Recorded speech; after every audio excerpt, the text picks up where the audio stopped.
ao BacoCast. Neste episódio, a conversa é com o presidente da Vini Portugal. Falaremos da sua inspiradora trajetória. Também abordaremos os mais variados assuntos sobre a Vini Portugal e também sobre o cenário vitivinícola mundial. Se você se interessa por esses temas, fica o convite até o final de assistir a este episódio. O meu convidado é o presidente da Vini Portugal, Associação Interprofissional do Vinho, desde maio de 2020. Enólogo com experiência acumulada nos mercados nacionais e internacionais, licenciado em Engenharia Agrícola pela Universidade de Évora, com uma pós-graduação em Enologia pela Associação para a Escola de Biotecnologia da Universidade Católica do Porto. Gestor de qualidade do Esporão entre 1995 a 2001, diretor de qualidade na Espasa, empresa de azeites do Esporão, de 98 a 2001, foi diretor do departamento de vitivinicultura e olivicultura da Companhia de Lesírias, de 2001 a 2012, tendo sido responsável pela viticultura, enologia e comercialização dos vinhos e azeites, visando vários países do mundo para a promoção e venda dos produtos. Foi enólogo consultor da Fundação Abreu Calado e Pegos Claros, onde também prestava apoio à viticultura e parte comercial. Foi vogal da direção da Comissão Vitivinícola Regional do Teste de 2008 a 2012, foi presidente do Conselho Diretivo do Instituto da Vinha e do Vinho, IVV, de 2012 a 2018, foi representante de Portugal na Organização Internacional da Vinha e do Vinho, OIV, entre os anos de 2012 a 2018.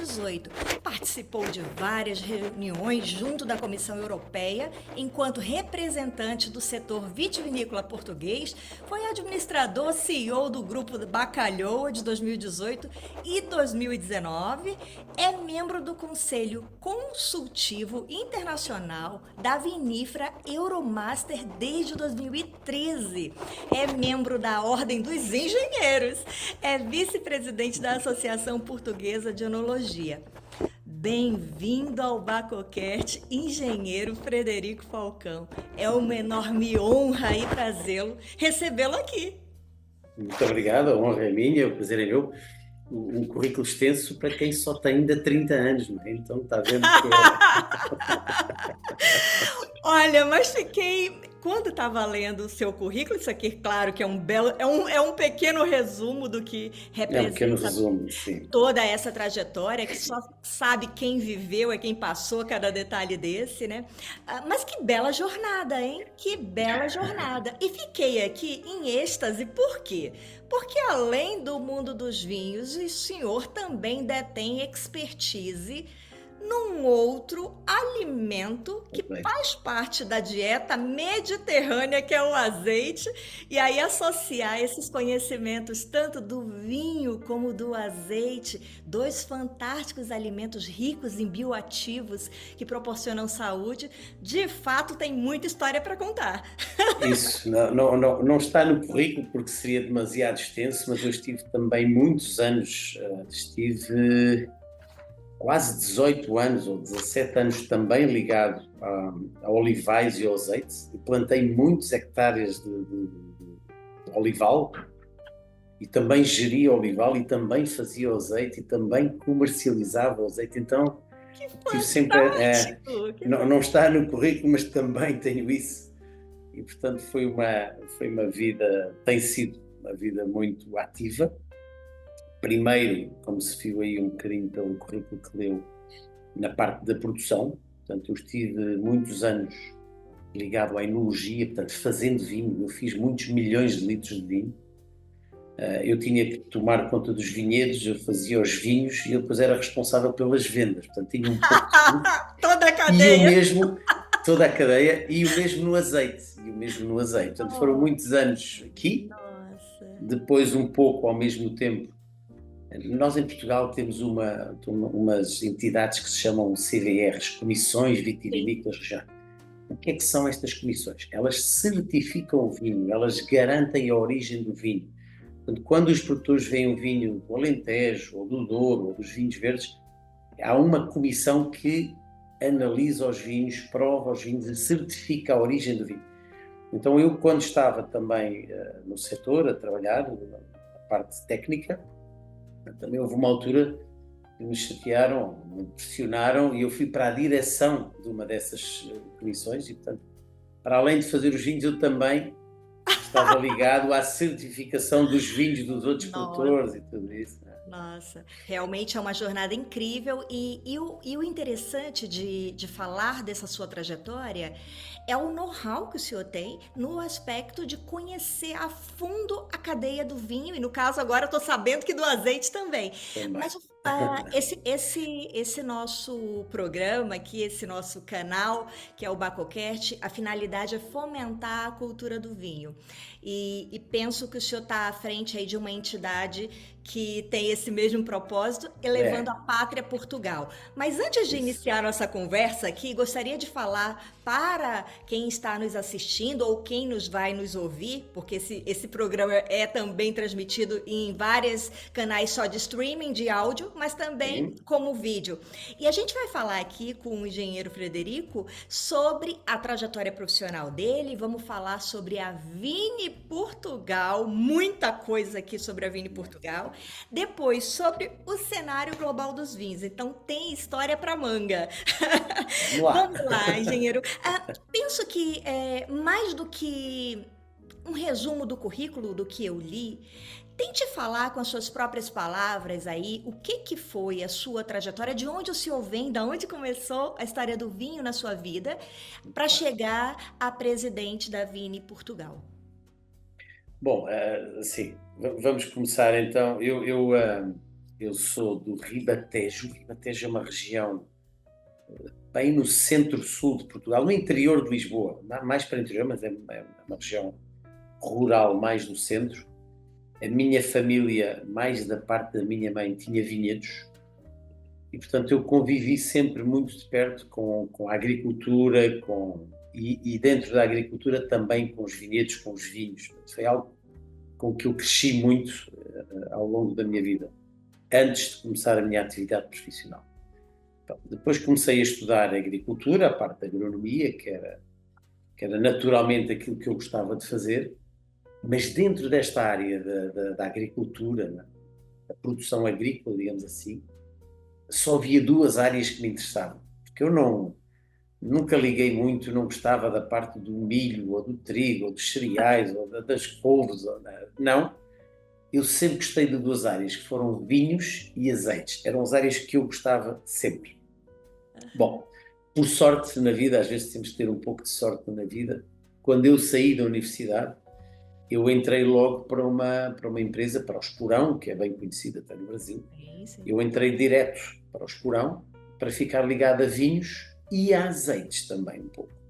Então eu tive a sorte de começar na área que eu gostava e pronto, a partir daí foi uma caminhada grande, foi ir estudando, ir aprendendo, ir trabalhando, ir tentando fazer o melhor que sabia e podia.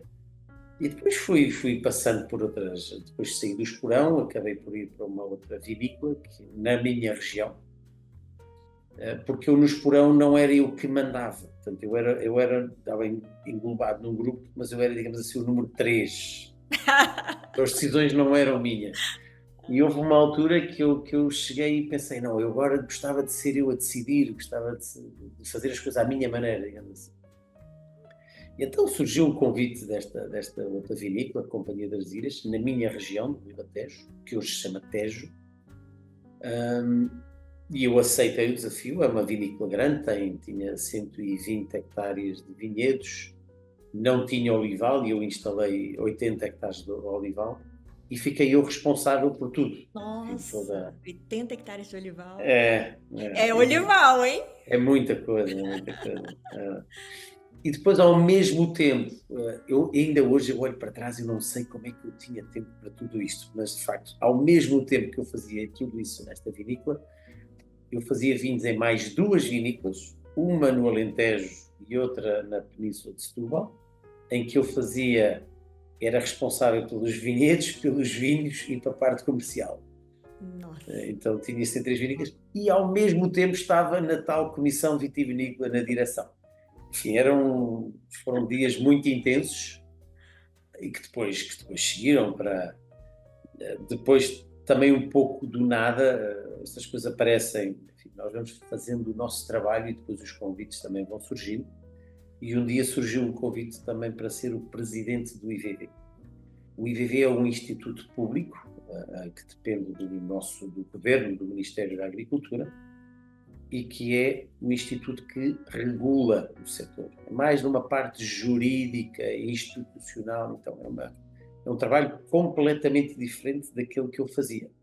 Uhum. E eu fui presidente durante 6 anos, portanto terminou o meu mandato e resolvi sair, e depois continuei. Mas toda esta minha caminhada no setor, no fundo, deu-me uma vantagem, que é ter estado ligado à viticultura, ter ligado à enologia, a fazer vinhos, ter estado ligado à parte comercial dos vinhos, ter estado ligado à parte da certificação das comissões, depois ligado à parte do IVV que faz a regulamentação de todo o setor, portanto, uma área mais política, e depois na Bacalhoa, e agora na Vini Portugal, que faz a promoção mundial dos vinhos. Portanto, acabei por percorrer todo o setor, desde baixo a cima, ou transversalmente, correr todo o setor dos vinhos. Isso é fantástico, porque realmente vai juntando uma série de conhecimentos e expertise de Sim, próprias experiências. Não é alguém que isso. contou, ou você leu num livro, ou você ouviu falar. É o que você viveu, né? E de fato isso Trabalhei é tudo isso. fantástico. E muitas vezes as pessoas acham que a trajetória profissional de alguém é uma linha reta para cima, né? No caso, quem atinge o sucesso. E a gente sabe que é muito altos e É baixos. muito altos e baixos, claro que Confesse aqui sim, pra claro que sim. gente, só pra gente aqui do Bacocast, um momento assim desafiador que exigiu coragem do senhor. Eu acho que tive 2 momentos que exigiram muita coragem. O primeiro foi quando eu estava no Esporão, que é uma vinícola muito conhecida, e fui para a Companhia das Resíduas, que era uma vinícola muito pouco conhecida, e portanto para mim foi um desafio grande, de repente ficar sozinho, era o único técnico ali na empresa, nesta área, e portanto de repente ficar sozinho a ter de tomar todas as decisões. Portanto foi um desafio grande, que nos assusta um pouco, não é? Chegamos a uma empresa de repente grande, em que todas as decisões passam por nós e nós temos que fazer tudo, entre aspas, não é? Foi um desafio muito grande, mas eu gosto de desafios. E o segundo foi quando fui desafiado para ir para o IVV, para o Instituto, que é um trabalho muito jurídico e político. E eu vinha de uma área completamente diferente. Mas aqui a vantagem também é que me permitiu olhar para a legislação do setor e olhar para aquilo que estava a ser feito com uma vertente de quem tinha estado no terreno, como dizemos aqui, de quem tinha estado a fazer as coisas. Portanto, era mais fácil eu perceber onde é que estavam as falhas, onde é que era preciso corrigir, o que é que era preciso mudar, e foi um bocadinho essa vertente que eu trouxe ao Instituto, porque na altura reformulámos toda a parte da gestão dos direitos de plantação, porque aqui na Europa é preciso um direito para plantar vinha. Reformulámos todo o sistema informático para poder controlar melhor o setor e fazer as várias ligações. Reformulámos o sistema de taxas que o IVV tem. Portanto, foi um trabalho grande de reformulação, de mudança da legislação, de abertura ao próprio Instituto, ao setor, porque era um instituto muito fechado para dentro, muito político, e eu dei uma certa abertura ao instituto, porque eu vinha do setor, as pessoas conheciam-me, eu conhecia as necessidades das pessoas, portanto consegui abrir muito o instituto ao setor e aproximar o instituto do setor. Mas são, digamos, estas duas fases, a mudança do Esporão para uma empresa menos conhecida, em que eu era responsável por tudo, foi muito desafiante, e depois o trabalho de participar, de mudar para o IVV, que era um trabalho mais político, onde eu era também o representante de Portugal nas reuniões na Comissão Europeia, mais uma vez um trabalho um pouco político, e depois também na OIV, na Organização Internacional da Vinha e do Vinho. Portanto, deu-me também muita experiência nessa área e, portanto, creio que foi positivo para mim sem falsas modéstias, creio que também foi positivo para o setor, porque Sem dúvida. era alguém que sabia do que é que estava a falar, porque vinha do setor e não vinha de um departamento político qualquer do Estado. Portanto, era uma pessoa do setor a representar o setor. Sim, sim. Engenheiro, parabéns pela essa coragem, porque muitas vezes até algum profissional tem uma certa competência para determinada ação, mas falta-lhe realmente a pitada da coragem, né? E é preciso, porque a gente Claro. tem aquele impulso, né, de eu vou para frente, que sei o que eu estou fazendo, mas requer você não, na verdade, você não sabe o que está atrás da porta, né? Não. Essa que é a questão. É um total desconhecimento daquilo a que vamos, não é? Mas eu acho que são estes Seguindo o feeling, desafios. né? Mas são estes desafios que também nos trazem, que nos ajudam a melhorar as coisas. É assustador ao início, mas depois acaba por ser gratificante e acaba por ser também uma construção para nós. Ajuda-nos também no nosso percurso futuro, digamos assim. Sem dúvida. Engenheiro, dentro de um crescimento de um grande profissional como é o senhor e aonde o senhor chegou, sim, de fato, sem modéstias e Obrigado. eu estou aqui em conversa com o senhor, porque quem tem uma trajetória dessa merece aqui todas as salvas. O fato é que durante o percurso nós vamos meio que aperfeiçoando ferramentas que a própria vida vai nos mostrando ou vai nos conduzindo.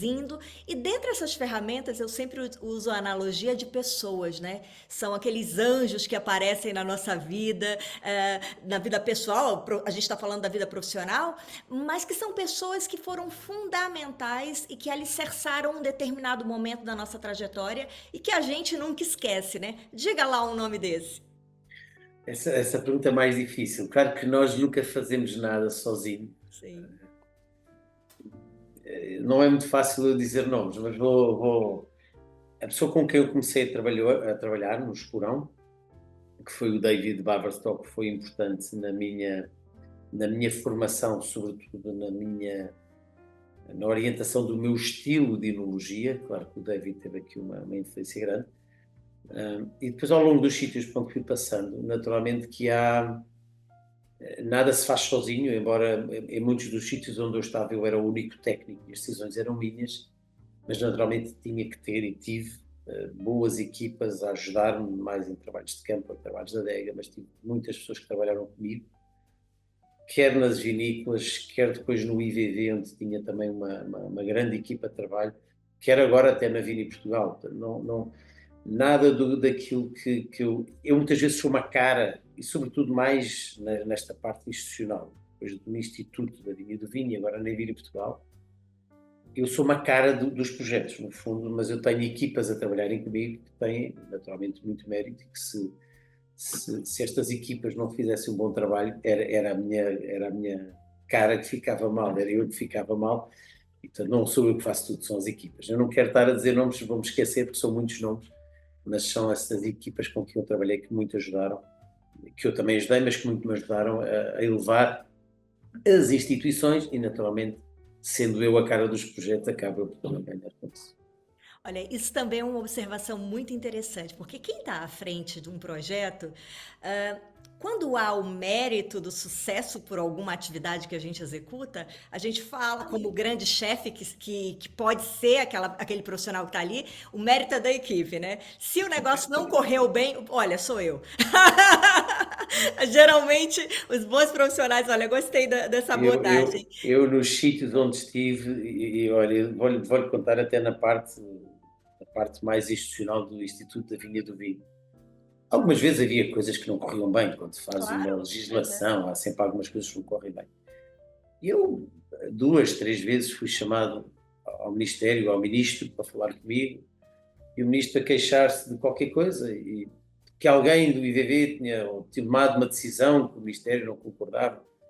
E eu sempre assumi as responsabilidades, independentemente da pessoa da minha equipa que errou.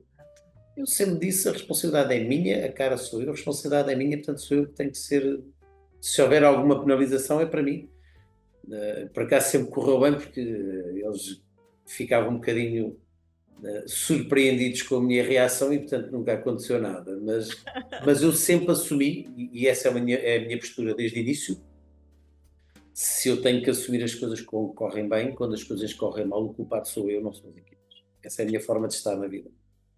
Engenheiro, ultrapassando aqui, falando um pouquinho da sua trajetória, parabéns por ela. Vamos Muito falar um obrigado. pouco da Vini Portugal. Eu acho que Uhum. tem tanta coisa para a gente falar desse assunto, há tanta curiosidade, até das pessoas dentro do setor, dentro de Portugal mesmo, que Sim, desconhecem os detalhes da Vini Portugal, né? Vamos sim, começar pelo início. O que que é a Vini Portugal? muito bem.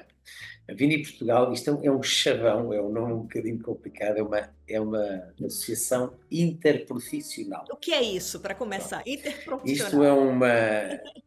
Interprofissional é um nome, é um chavão, é um reconhecimento europeu, Tá. que depois é dado, é atribuído por cada um dos países da Europa. Portanto, no caso, em Portugal, foi o nosso Ministério da Agricultura, que atribuiu à Vini Portugal esta designação de associação, o reconhecimento da Associação Interprofissional do Setor dos Vinhos. No fundo, é a voz do setor dos vinhos, é a associação que representa o setor dos vinhos. Portanto, digamos que em termos institucionais, há dois organismos que estão, eu não diria um em cima do outro, porque são diferentes, mas há o Instituto da Vinha e do Vinho, que eu já falei um pouco, que é público e que tem mais a parte da legislação e do controle do setor, e há a Vini Portugal, que é privada, portanto não depende do público, é privada, e cuja principal missão é a promoção mundial dos vinhos portugueses, dos vinhos de Portugal. Portanto, nós somos, sendo os representantes das fileiras e sendo reconhecidos como interprofissional, poderíamos ter muito mais funções, e fazemos algumas delas, mas a principal missão é a promoção dos vinhos portugueses no mundo. O meu chefe é o setor dos vinhos, portanto, eu não tenho um chefe direto, portanto, no fundo, são 8 associações que representam toda a fileira. E estamos a falar das associações das CVRs, que já falámos aqui um bocadinho, dos destiladores de vinho, dos produtores de uva, dos vendedores de vinho, dos comerciantes de vinho. Portanto, são várias associações que, em cadeia, representam o setor todo. E, portanto, são essas associações que são donas da Vini Portugal. Engenheiro, claro que quando a gente está falando de um órgão com essa magnitude, com tanta atividade, que a gente vai chegar nesse assunto, a gente está falando de verbas, né? De Espera, sim, grana mesmo, para poder sim, ter as ações. Quem é que abastece a Vini Portugal financeiramente? muito bem. Temos 3 principais fontes de receita. O nosso orçamento anual são cerca de 8,4 milhões de euros. Então, vem uma verba da Comissão Europeia. Da Comissão Europeia vem cerca de 3 milhões e meio. Depois vem uma verba do IVV, que eu depois já explico melhor. E o resto da verba vem dos produtores de vinho.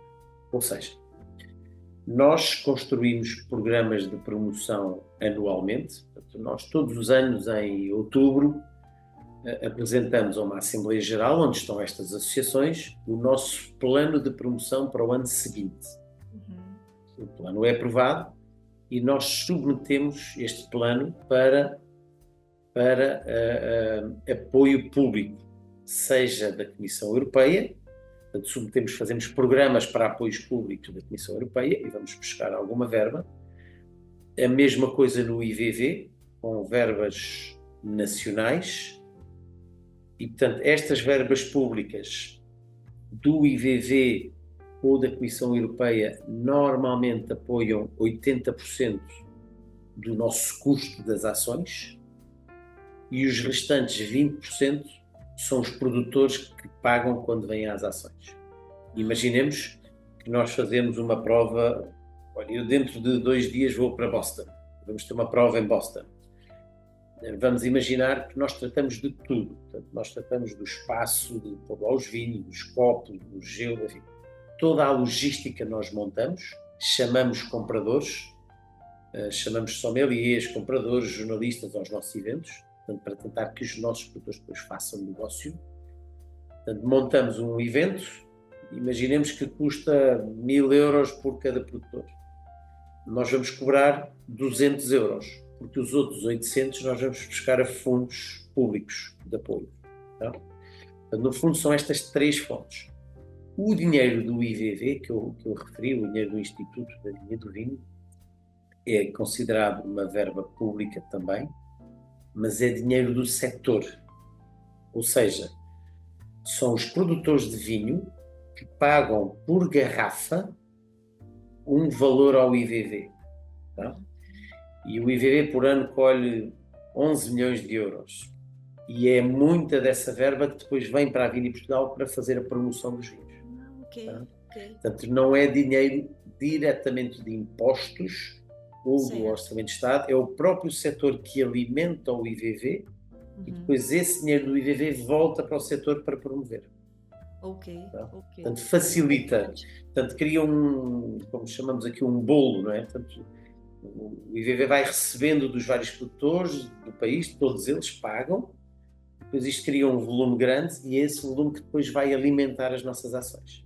Já ia perguntar quem faz parte da Vini Portugal, então são todos os produtores de vinho que estão regulamentados. No limite são todos os produtores de vinho, sim, porque eles basta estarem inscritos numa associação qualquer do setor que depois em cadeia são todos donos da Vini Portugal. Perfeito. Ai, que interessante. Engenheiro, um dos grandes problemas da atualidade que eu vejo que tem sido trabalhado é gerar valor para o produto, né? Aumentando ali o ticket médio do que é exportado para o mundo aqui de Portugal. Quais são as ações efetivas que a Vini Portugal está aí trabalhando, se já está desenhado ou se já está executando, para esse incremento do valor do vinho português? Muito bem. Isso é uma pergunta de resposta muito longa, mas eu vou tentar E quero até fazer uma observação antes do senhor responder. Sim. Porque o que eu vejo, assim, eu sou uma estudiosa do setor, adoro o vinho, enfim, e o que eu percebi é que nessa última, pelo menos, mas acho que pelo menos uma década, a gente pode falar com segurança absoluta, o salto qualitativo do vinho português, em termos de qualidade. Então, hoje, o vinho português, de modo geral, está qualitativamente ali, tete a tete, com grandes outros players, né, de países, falando de pátrias, que produzem grandes vinhos também. E aí, por isso que entrei na questão de aumentar o valor agregado ali do produto para ser mais valorizado e chegar, claro, que na mão do produtor, um pouco mais, né, saudável essa margem. Muito bem. Uma observação muito pertinente. E é verdade, porque nós, Diane, se vir, nos anos 80, estou a falar 1980, por aí, mesmo no início dos anos 90, Portugal tinha poucas marcas de vinho engarrafado que fossem conhecidas. Se você pegar na maior parte das marcas, eu não quero estar aqui a falar em marcas, mas se você se lembrar de marcas de vinho português, eu diria que mais de 90% delas não existiam nos anos 80. E nos anos 80 não foi há tanto tempo assim. Portanto, Exato. E, portanto, de facto, Portugal já tinha vinhos, mas estava muito virado, sempre teve vinhos, até antes dos romanos, portanto, há muitos anos que Portugal tem vinhos, ou que esta região tem vinhos, e desde a fundação de Portugal, no século XII, que se produz também aqui vinho ativamente. E, portanto, é algo que é cultural para nós e que está enraizado na nossa cultura e na nossa gastronomia até. Mas, de facto, Portugal estava muito virado para dentro. Nós não exportávamos vinho, não havia uma preocupação com embalar os vinhos em garrafa, ter marca, ter um rótulo bonito. Essa preocupação não existia muito. E muitos países aqui na Europa já tinham essa preocupação. Portanto, estavam mais virados para fora, nós estávamos muito virados para dentro. E, portanto, foi alguns nos anos 90 que se deu aqui uma mudança grande de paradigma, de maneira de pensar e de ver o setor, em que o setor se começou a profissionalizar mais, começou a ser mais profissional e mais ativo. Portanto, foi alguns nos anos 90 que houve uma grande mudança no setor dos vinhos. Portanto, eu diria que hoje, e isto é uma verdade inegável, hoje Portugal, em termos de qualidade, está ao nível dos melhores. Não há, eu provo vinhos do mundo todo, eu vou todos os anos a Londres provar todas as colheitas dos grandes chateaus de França, e nós estamos com um nível muito, muito alto de qualidade. Agora, falta-nos algum reconhecimento. E porquê? Porque começamos mais tarde. Pois. Essa parte existe. Portanto, muito do que eu trabalho da Vini Portugal é precisamente este. É aumentar as nossas vendas em valor e em preço médio. Nós não queremos aumentar muito em volume. Nós não temos muito mais vinho. Portugal já exporta quase metade daquilo que produz. Nós, em média, exportamos 47% daquilo que estamos a produzir. Quase metade. E nós somos o maior consumidor per capita de vinho no mundo. A gente vai entrar nesse tópico. Então, nós consumimos muito vinho em Portugal e nós já exportamos metade daquilo que estamos a produzir. Portanto, nós não temos muito mais vinho para vender. Aquilo que nós temos que fazer é aumentar o ticket médio, temos que aumentar o preço médio. Portanto, daí que muitas das nossas ações, portanto, nós focamos em mercados que paguem um preço médio mais alto, focamos em ações que também elevem o reconhecimento da marca Portugal. E se vir mesmo, ainda agora tivemos recentemente, em fevereiro e depois em março, duas feiras na Europa, as maiores feiras do mundo, uma em Paris e outra na Provine em Düsseldorf, na Alemanha. Eu não diria que eram os stands mais bonitos e mais impactantes da feira. Provavelmente eram, mas eu ficaria mal eu estar a afirmar isso. Mas nós estamos presentes nos eventos com imagens de prestígio. Nós tentamos associar os nossos vinhos a eventos de prestígio. Temos muitos eventos onde nós definimos preço mínimo aos nossos produtores para estarem, ou seja, não deixamos, entre aspas, que eles estejam nos eventos com vinhos baratos, porque nós queremos puxar isto tudo para cima, portanto só queremos que eles levem as gamas mais altas. Fazemos muitos trabalhos com jornalistas e com líderes de opinião, trabalhando só os segmentos dos vinhos mais altos, para tentar elevar a categoria Portugal, para tentar que o nome dos vinhos Portugal fique implantado na cabeça dos jornalistas, dos sommeliers, dos líderes de opinião, e tentar assim chegar aos consumidores, que é difícil chegar a muitos milhões de consumidores pelo mundo. Portanto isto teria que ser campanhas que nós não temos dinheiro para isso, campanhas gigantescas de televisão e de rádio e de jornal para conseguir chegar a milhões de consumidores. Portanto, aquilo que nós fazemos é trabalhar os sommeliers, que são aqueles que vendem os vinhos nos restaurantes, e trabalhar os jornalistas e os líderes de opinião numa esperança que eles depois passem esta mensagem aos consumidores. Portanto, tem sido um trabalho muito ativo para tentar puxar a nossa imagem para cima e tentar elevar o ticket médio, o preço médio dos nossos vinhos, e assim trazer, e usando um termo que está muito em moda, trazer a sustentabilidade económica ao setor.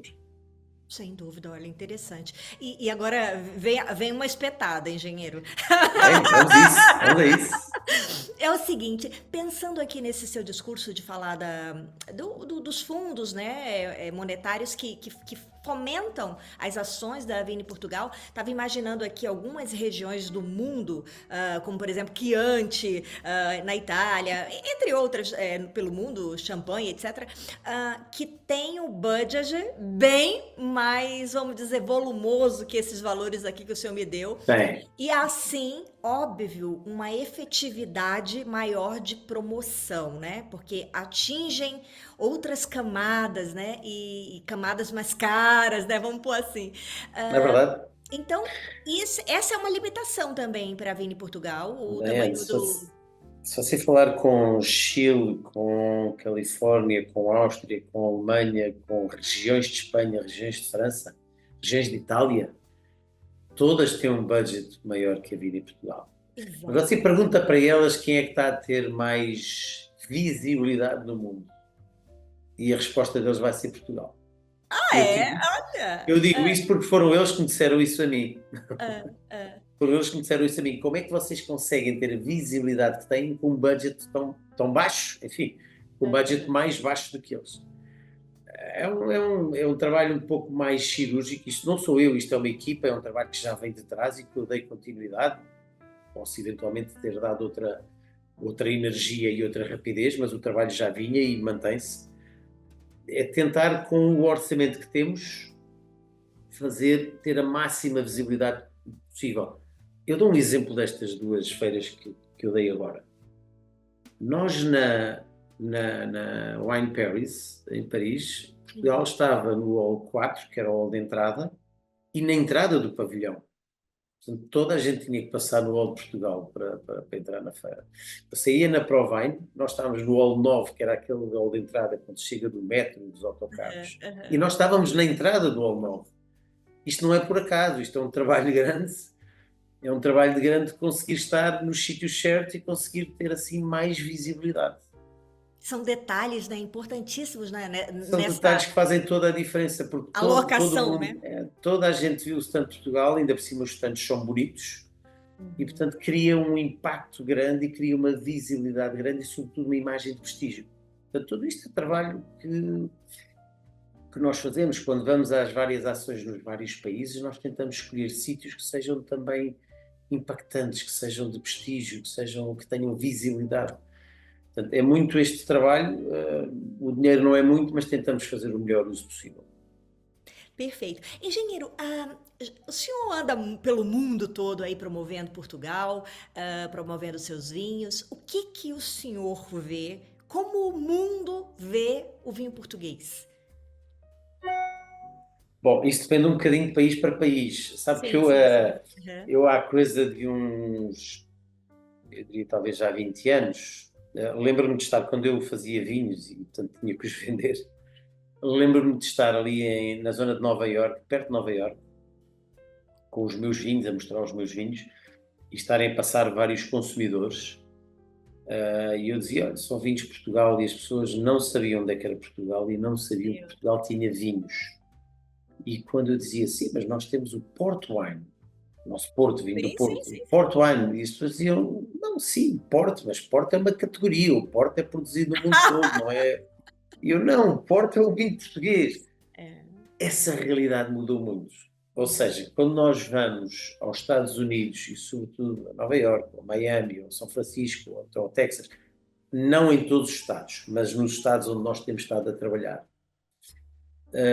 Quando vamos ao Brasil, quando vamos aqui em toda a Europa, quando vamos ao Japão, quando vamos à Coreia já há um reconhecimento dos vinhos portugueses. Se me pergunta se estamos onde nós queremos estar, nem pensar, nós queremos muito mais. Mas já temos muito trabalho feito e já há algum reconhecimento dos vinhos portugueses. Se for a Xangai, há algum reconhecimento dos vinhos portugueses, mas se for para o interior da China, se calhar não há. Claro. Ou se for para o interior da Coreia, também não há. Portanto, são trabalhos, como nós dizemos em Portugal, às vezes de formiguinha, demora um tempo, é um trabalho contínuo de levar a marca a Portugal. Creio que hoje creio não, hoje há algum reconhecimento já dos vinhos portugueses. Ao nível dos jornalistas, sommeliers e líderes de opinião é total. Há um interesse gigante por Portugal. Gigante por Portugal. Eu sinto isto no mundo todo. Agora, junto aos consumidores, há países onde de facto já temos uma visibilidade grande, há outros onde a coisa ainda não é tão grande quanto nós gostaríamos. Mas olha, por exemplo, a Polónia, que está aqui perto de Portugal, enfim, está aqui na Europa, nós na Polónia já temos quase 12% de cota de mercado. Portanto, nós somos maiores que França na Polónia. Cracóvia. Sim, mas nós temos vindo a crescer Eu muito, cheguei a temos ver vinho vindo português lá. sim, mas é um trabalho contínuo de promoção, de elevação da marca e, portanto, Sim. devagarinho vamos conseguindo tendo alguma visibilidade e tendo alguma cota de mercado interessante para um país que é pequeno, começamos a ter Sim. algumas cotas de mercado interessantes Sim. em alguns países. Uma pergunta agora, rica em curiosidades aqui, que eu quero desvendar sobre os números de Portugal como um todo. Então, segundo os dados da OIV de Uhum. 2023, Portugal representa 3,2, ficando na 10ª posição global da produção dos vinhos. Sim, sim. Oitavo exportador, nono importador mundial. A pergunta que não quer calar. Quanto que o vinho representa para o PIB português?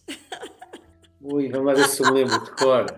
Essa, Eu, essa é eu, uma pergunta que eu, eu creio, eu posso me enganar, mas tá, eu creio mas que é 1,2% ou nossa. 1,24% do PIB português. Aham, aham, aham. Ok, olha que interessante. Olha que interessante.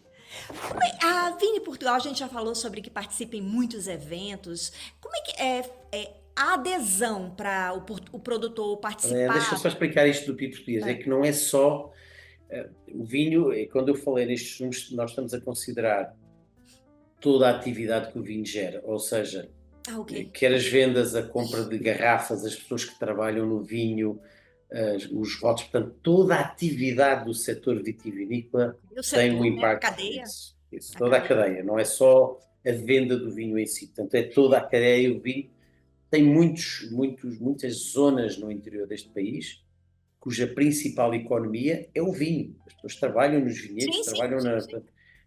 Acaba por O ser próprio Douro, muito né? O o próprio próprio Douro, Douro, a o região é Douro, 90% vinho, né? É isso, impressionante, é impressionante. isso. Depois eu vou fazer uma correlação desse número que eu lhe perguntei do PIB com uma outra pergunta que eu vou fazer daqui para frente. Mas como eu estava falando, a Vini Portugal participa de muitos eventos. E como é que é o sistema de adesão dos produtores participarem de uma grande feira?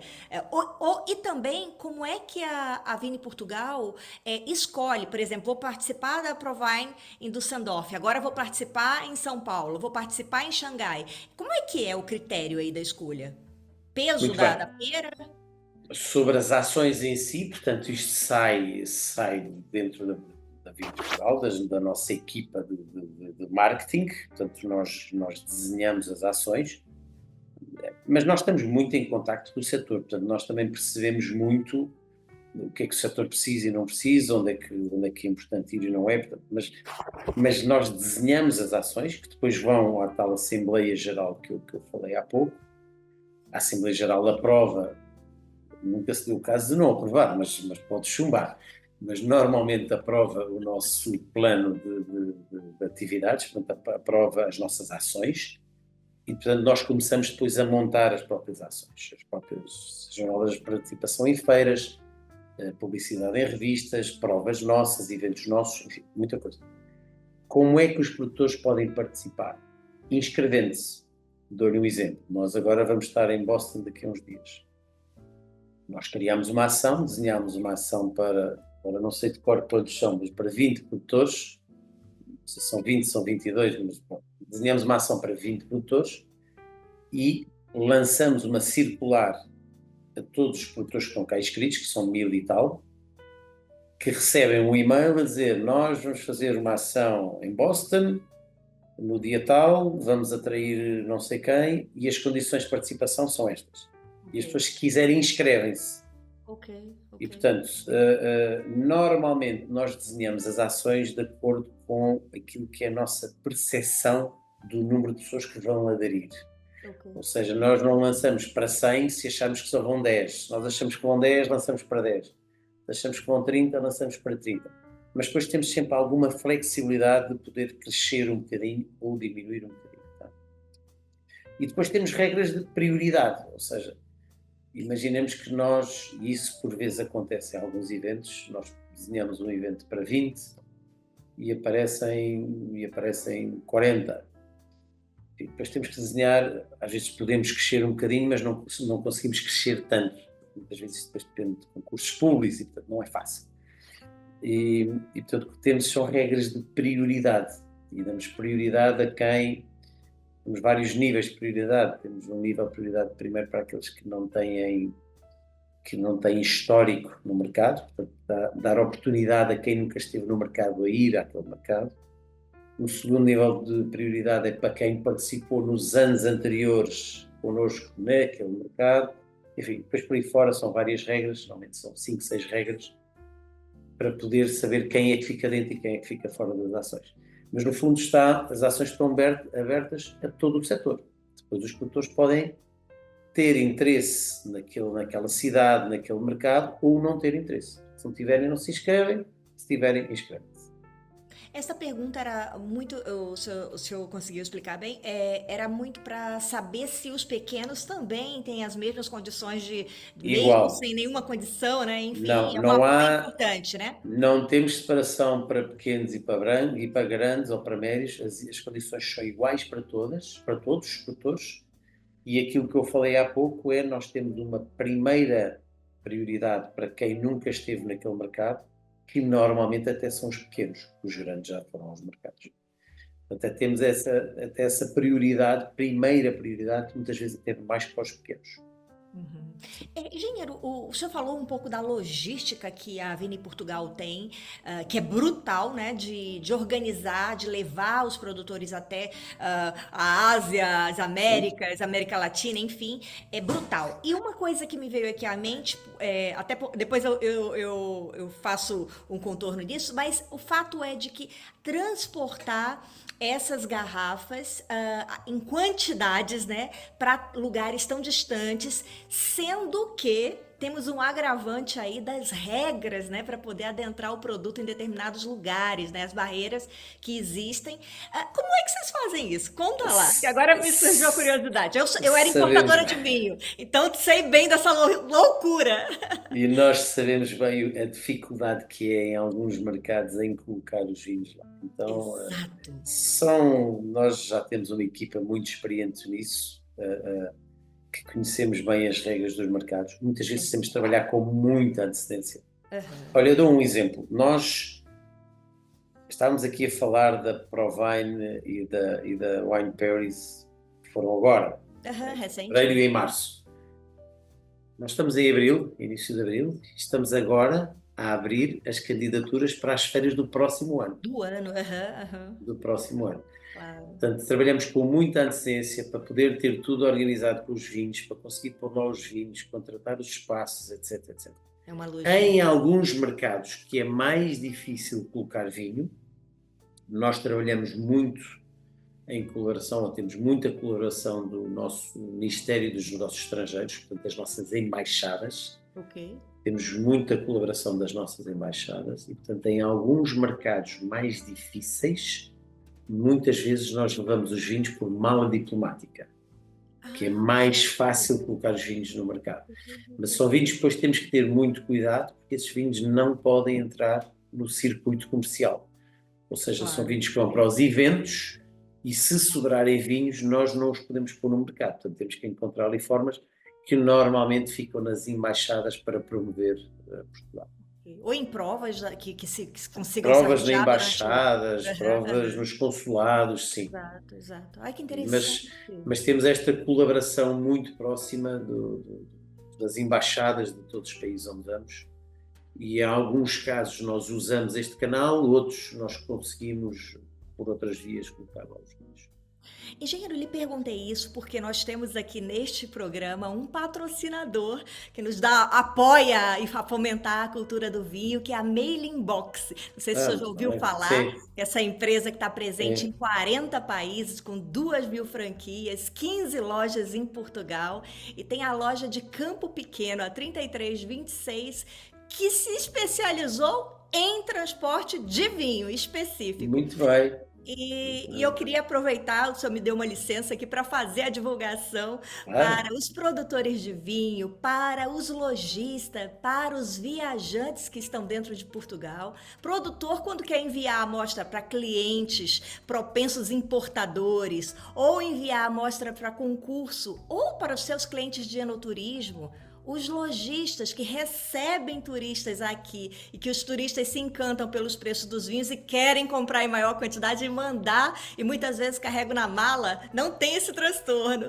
E também a questão do próprio viajante que encontra ou numa grande superfície ou numa loja especializada ou em visita a um enoturismo e também compra umas garrafas, que a gente sabe que isso acontece mesmo, e muitas vezes essas pessoas transportam o vinho em mala e isso é sempre um transtorno, né? Então procurar a Mailing Box, que fica em Lisboa, loja 3326, que lá eles têm embalagens especiais para o transporte internacional. Inclusive, tem uma facilidade aí na questão da burocracia, que é bem interessante. Muito pertinente, porque é difícil, em alguns países é difícil, até para mandar, até para os produtores Estados enviarem Unidos, amostras, então, Estados Unidos, Brasil, Brasil exato, também, é exato, muito complicado até enviar amostras para futuros exato. clientes, é muito complicado enviar amostras. Então, todos os canais que ajudem são bem-vindos, não é? É válido, né, engenheiro? Engenheiro, Portugal está como 10º consumidor mundial de vinho, 2,5%, dados da OIV 2023. Agora, o consumo per capita tá 60 litros, ponto 7. É, Na casa dos 40 litros, assim, a seguir a Portugal, nós temos ali Luxemburgo 47, França 45,8, Itália 42,1. A minha pergunta é: a que o senhor atribui esses resultados? Essa é a primeira. Dentro desses dados estão o consumo de imensos turistas que consomem dentro do país e que compram e levam vinho? Porque e aí voltando à história do PIB, é que um pouquinho antes da pandemia, eu estudando sobre Portugal, cheguei num dado que o turismo representava, antes um pouquinho da pandemia, acho que 2 anos antes, 18% do PIB. É brutal, né? É brutal. Me então, fale sobre isso. muito bem. Aqui no consumo per capita, a Vini Portugal também dá uma ajuda, mas não chega. Mas não chega. Não, de facto, muito deste nosso, nós somos os maiores consumidores per capita no mundo, Portugal. E aqui são precisamente aquilo que referiu. Esses números são da OIV. E a OIV como é que faz as contas? Calcula através de quem fornece os dados, cada um dos países fornece os dados. Em Portugal é o IVV que envia esses dados. Estipula o consumo, ou mede o consumo total de vinho do país, e depois a OIV divide pelos residentes desse país maiores de 15 anos. Ok. Ou seja, Portugal tem 10 milhões de habitantes, não sei quantos é que são maiores de 15 anos, mas vamos supor que são 8 milhões e meio, assim. Portanto, eles dividem a produção, o consumo total em Portugal por 8 milhões e meio de pessoas. Só que entram em Portugal 33 milhões de turistas por ano.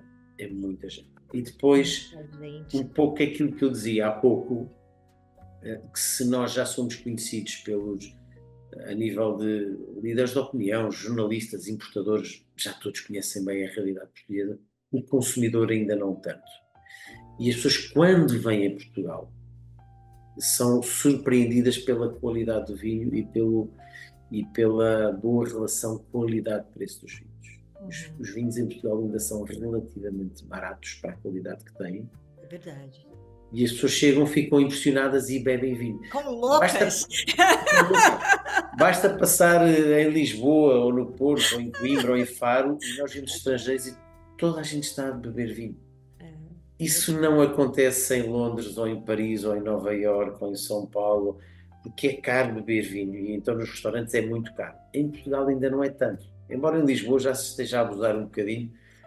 Há quem reclame já, né? Já começa a ser um bocadinho abuso. Mas você vai no interior do país, vai em Viseu, vai a Évora e bebe uma boa garrafa de vinho no restaurante por 15 euros, 18 euros. Isto não existe noutros países. Nem na Bairrada, na Mialhada. Na Mialhada, exatamente. Na Mialhada tem belíssimos fumantes nos restaurantes com preços muito razoáveis. Nossa! Isto não existe nos outros lados do mundo. Verdade. E portanto as pessoas quando vêm cá, é verdade, bebem muito, é verdade, compram para levar, O principal mercado hoje em dia do vinho do Porto é Portugal, mas não são os portugueses, são os turistas que vêm e compram garrafas para levar.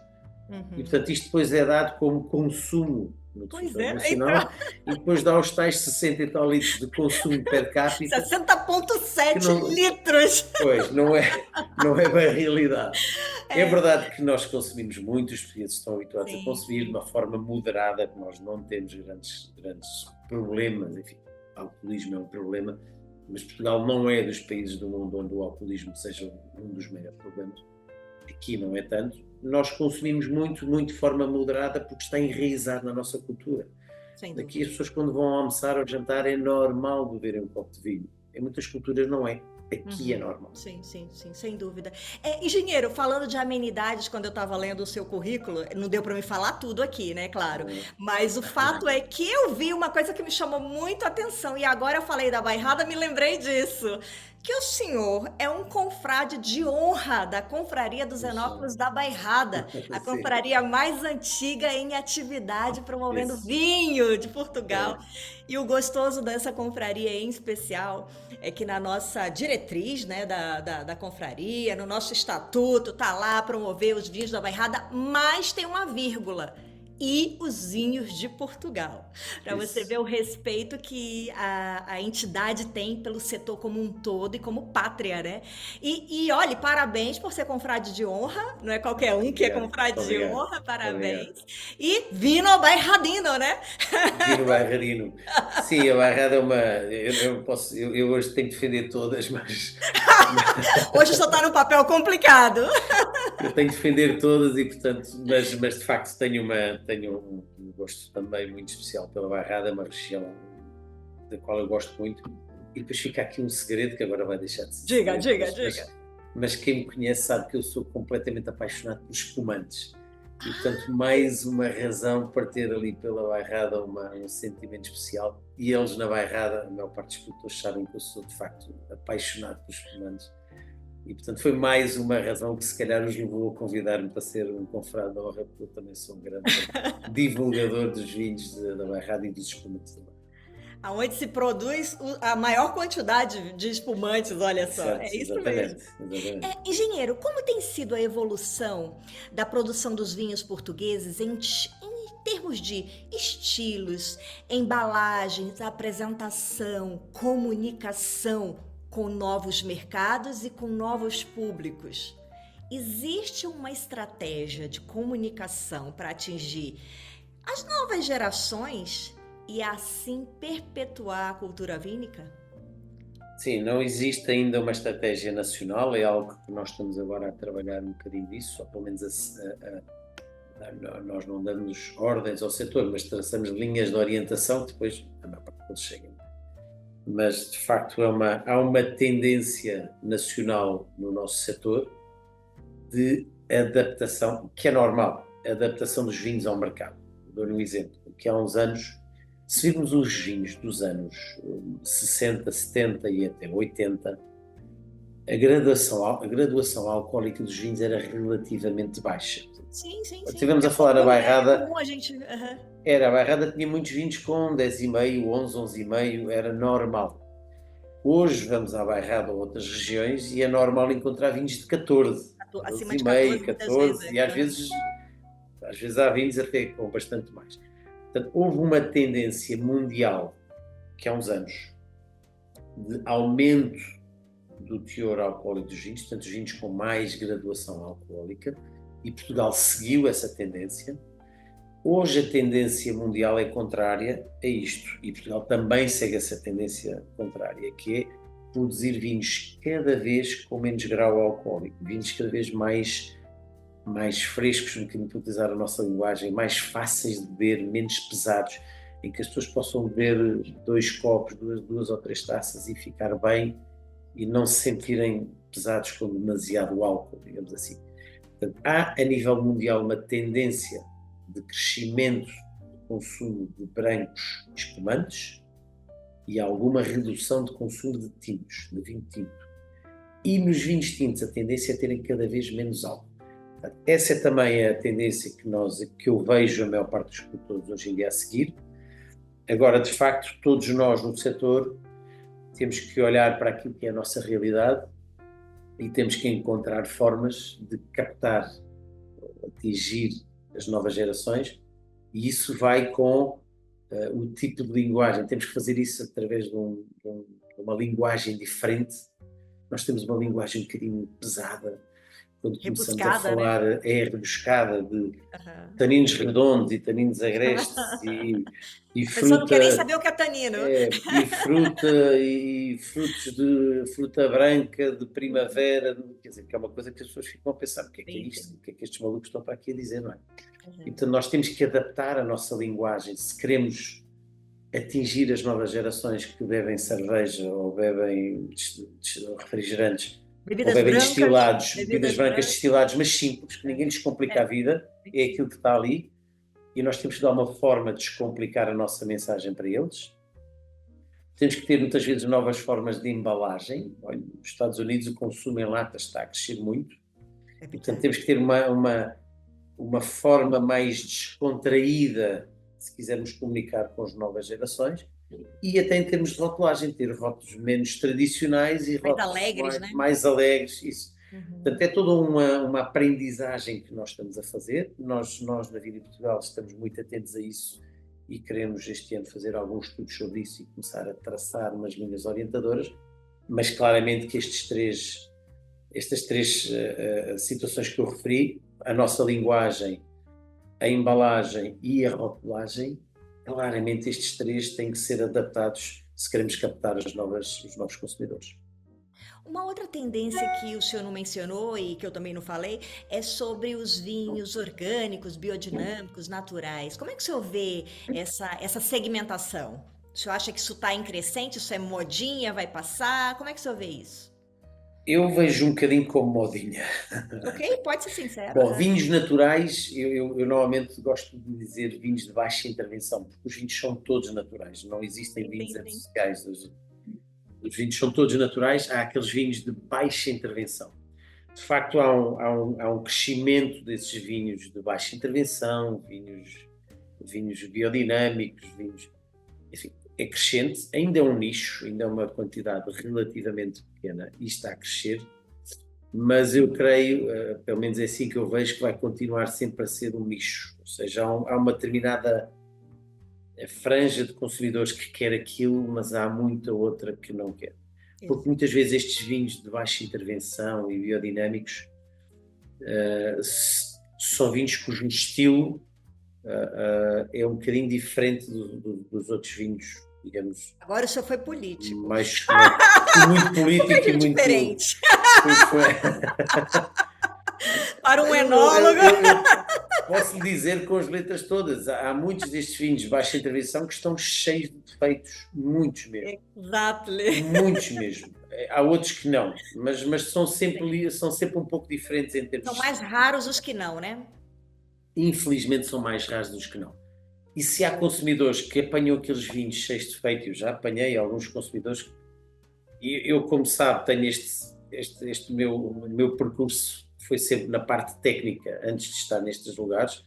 Quando eu apanho um vinho com defeitos, aquilo para mim é defeito, ponto, está rotulado como defeito e já É não gosto defeito de e vinho. pronto. É defeito e pronto. Aham. E vejo muitas vezes consumidores a provar coisas completamente defeituosas e começam a elogiar porque aquilo é biodinâmico ou é natural. Pronto, é um estilo. Pois. Eu acho que isto depois não terá grande futuro. Acho que mais tarde ou mais cedo as pessoas vão mudar, vão mudar o chip e vão voltar a. Eu, quando comecei a beber vinhos, e estamos a falar nos anos 80, quando comecei a beber vinhos, eram poucas as marcas em que nós comprávamos uma garrafa de vinho e o vinho era bom. Havia muita coisa má, muita coisa com defeito, muita coisa com defeito. Uhum. Nós hoje em dia vamos ao mercado e compramos uma garrafa de vinho e já é difícil encontrar um vinho com defeito. Sim, sim, sim. É Fugindo verdade, é destes. verdade, é verdade. E se calhar alguns consumidores, não sabemos porquê, isso teria que lhes perguntar, e não sabemos porquê, se calhar cansaram-se de ter os vinhos todos muito certinhos e querem vinhos diferentes. E portanto vão à procura destes vinhos que de facto são diferentes. Pena é que muitos deles são carregados de defeitos, e isso é que eu tenho pena, mas eu acho que isto são modas, eles vão sempre existir, mas acho eu que vão ser sempre um nicho de mercado. Engenheiro, eu estudando sobre a história do vinho, né, e me aprofundei um pouquinho mais, na Grécia Antiga, né, já existia o fato da manipulação ali com ervas, com outros condimentos para Sim, poder sim, descaracterizar os defeitos do vinho, para né? Então, tapar os defeitos. muitas vezes a gente vê Era. essa tentativa de associar o natural sem intervenção, mas na verdade ali está cheio de defeitos e não eram vinhos também produzidos para aguentar muito tempo, né? Era logo consumido, também tem esse Claro, detalhe não, não, não, importante. não envelhecem esses vinhos, depois não. Pois é, não Os de tem, não, envelhecimento ainda vai ser pior, cada vez vai ser pior. pior, exato. Esses vinhos, um vinho de baixa intervenção, basicamente é o enólogo a interferir o menos possível no vinho. Isto é muito difícil que saia um vinho bem feito. É mesmo muito difícil. Temos que ter uma higiene na adega muito boa, Irrepreensível, temos né? que ter irrepreensível, temos que ter uvas com uma sanidade irrepreensível e depois pôr muitas velinhas ao Santo António, eu não sei a quem, para que as coisas corram mal. Para as Porque a, ações das leveduras agirem direitinho no timing. porque a probabilidade de não correr bem é grande. Aquilo que nos trouxe os últimos sei lá, 30 anos, 40 anos, foi um conhecimento grande e o enólogo ser capaz de intervir a Brutal, tempo. né? E muitas vezes intervir a tempo não é uma coisa química, é através de conhecimento Entender. ou de filtração, ou de tempo, ou de jogo com Exato. temperaturas. Há muita coisa que nós hoje, em termos de geologia, temos conhecimento e estando atento conseguimos intervir e orientar. Sim, sim. Não fazer nada é arriscar muita sorte e só por acaso, enfim, só com muita coisa a bater certinho é que o vinho não tem defeitos. E Claro. por isso é que, infelizmente, muitos destes vinhos, enfim, de baixa intervenção, muitos deles, infelizmente, têm muitos defeitos. É algo que nós, no setor, normalmente não gostamos de ver, mas há quem siga esse caminho e há consumidores que gostam, tudo bem, acho que há mercado para tudo. A importância do trabalho de Pasteur, né?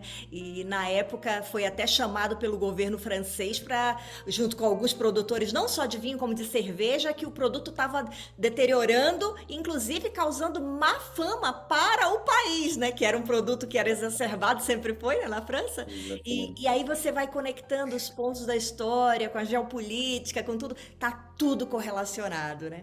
Isso mesmo. Engenheiro, o senhor é um enólogo também de mão cheia aí, trabalhou Não, bastante já na, fui, agora não, não, agora bebo, agora não faço. não, quem é e não deixa de ser, e Sim, sabe muito bem quais são as ações do sulfito, a importância dele, né, para o processo de vinificação, e tem essa onda aí do não sulfitos, etc. E a gente sabe que, na verdade, proteger o vinho é importante, né? E nós temos hoje, é o instrumento que se tem, que se usa não só dentro da cadeia do vinho, mas como na produção de muitos outros alimentos, são a utilização dos sulfitos. Nós temos aqui, vou lhe pedir licença novamente, porque nós temos aqui um patrocinador neste programa, que é o Chest Wine. Não sei se o senhor já ouviu falar, que não, isso não. é um produto Ah, 100% Chestuane, sei que natural, vem, sei, a claro que partir sei. da flor do Castanheiro. castanheiro, do extrato do Ah, castanheiro, e que ele se propõe a ser um substituto natural à utilização dos sulfitos, trazendo ali proteção como antioxidante, né, ação antimicrobiana, estabilizante, enfim, uma série de contributos para o processo de vinificação, e para quem não quer utilizar o sulfito, é uma alternativa natural para a utilização do mesmo, e em 2025 recebeu aí um prêmio de inovação de produto aqui de Portugal, e também que é deve ser assim algo que vangloria o país como um todo, porque ter um produto disruptivo como esse, né? E hoje o mais curioso, engenheiro, é que imaginem um produto português feito em Portugal. Várias regiões de Portugal já estão sendo usadas, como por exemplo, Trás-os-Montes, Bairrada, Beira Interior, Tejo, Alentejo, Madeira. Mas também em vários outros países o Chest Wine está sendo usado, como na Espanha, em Rioja, Galiza, Priorat, na França, no Vale do Loire, Bordeaux, Provence, na Itália, Emília-Romana, Toscana, Campanha, Sicília, Sardenha. Quer dizer, já em Bem, 2025, esse produto já está protegendo diversos vinhos que comercialmente já estão no mercado. Olha, e a Triflower Solution está aqui para tirar todas as dúvidas dos enólogos, produtores que têm interesse em proteger seus vinhos com uma alternativa natural à utilização dos sulfitos. É só entrar em contato com a Triflower Solution, fica o link aqui na descrição deste episódio. muito bem, ainda não tinha visto a embalagem, mas já. Ainda não? Não, Essa é a oficialmente não tinha. embalagem. Uhum. Eu agora não faço vinhos, portanto não tinha visto a embalagem. Mas já provei vários vinhos feitos com este. Ai, que giro! Olha que Já giro! provei vários e muito interessantes e são Porque não são uma altera a belíssima. cor, nem aroma, nem sabor É, dos vinhos, né? e isso é uma boa alternativa porque os sulfitos de facto são tóxicos. Nós hoje em dia Quando se usados no exagera, né? vinho, mas Exato. atenção que eles são usados em quantidades muito maiores noutros produtos, no camarão, até no Exato, sumo de exato. laranja e noutras coisas, mas de facto também temos no vinho, eh, e sendo um produto tóxico, aquilo que se faz no setor é que cada vez se utiliza menos, portanto, cada vez se trabalha melhor para ter com menos sulfitos. Mas naturalmente que esta flor de castanheiro, esta alternativa portuguesa, Portuguesa, a exato. invenção portuguesa, de facto é uma boa alternativa. Já provei alguns vinhos com isso. Não sei como é que os vinhos vão envelhecer, porque eu não prevejo recentemente, mas é uma belíssima solução, uma belíssima alternativa e algo que nos deve orgulhar termos um produto português que é uma alternativa há muito procurada no setor mundial dos É vinhos. verdade, é verdade. E aí você vê por ele. Inclusive, eu citei esses países, mas são muitos outros países, mas que esses países que eu citei é que o vinho já está comercialmente no Sim, sim, sim, mercado. sim, E sim, é sim, isso que é sim. o curioso, né? Que já Muito está bem, ótimo. distribuído. Engenheiro, continuando aqui nossa pergunta, nossa enquete aqui de perguntas. É, Eu sei que o senhor está com tempo limitado, mas vamos lá, continuando. Sua visão sobre o enoturismo sim, alavanca as vendas dos vinhos? claramente. O enoturismo é muito importante. Nós cada vez Abre trabalhamos. portas? O enoturismo abre portas. Nós estamos a trabalhar muito perto também com o Turismo Portugal e com as regiões de turismo de Portugal para promover o enoturismo, ou seja, para além do produto vinho, promover o serviço do enoturismo e promover a parte das regiões de vinho, não é? Portanto, quem visita uma adega, uma vinícola, fica com uma relação emocional, quer à vinícola, quer à região, diferente. É Portanto, não verdade. vai esquecer isto. E, portanto, o enoturismo é muito importante para impactar as pessoas, para a memória das pessoas, para que as pessoas vivam experiências e se lembrem das experiências. Porque isto depois no futuro também vai ajudar a vender os vinhos de Portugal, a vender os vinhos dessa adega e a vender os vinhos dessa região visitada. O enoturismo é muito importante, cada vez mais. Sem dúvida. O senhor tem o número de qual é a quantidade de turista que entra para o enoturismo especial? O Não, senhor tem esse número? Aham. não, há um estudo, se não me engano era de 2014, que tinha uns dados que eu já não me lembro dos números, mas não há nenhum estudo recente que aponte esse número, mas é algo que nós temos estado a falar com o turismo, porque era importante. De 2014 para aqui já mudou muita coisa, portanto era Sim, importante sim. que Portugal fizesse um estudo para perceber o impacto do enoturismo na economia e o impacto do enoturismo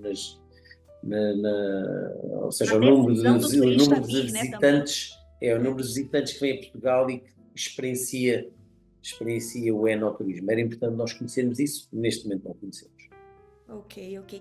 É, engenheiro, tem linkado ao enoturismo e também a gente sabe que dependendo do enoturismo feito, na verdade todos, mas existe uma classe A de turismo que tem uma exigência muito maior pela qualificação profissional de quem os atende, né? Então isso conta muito.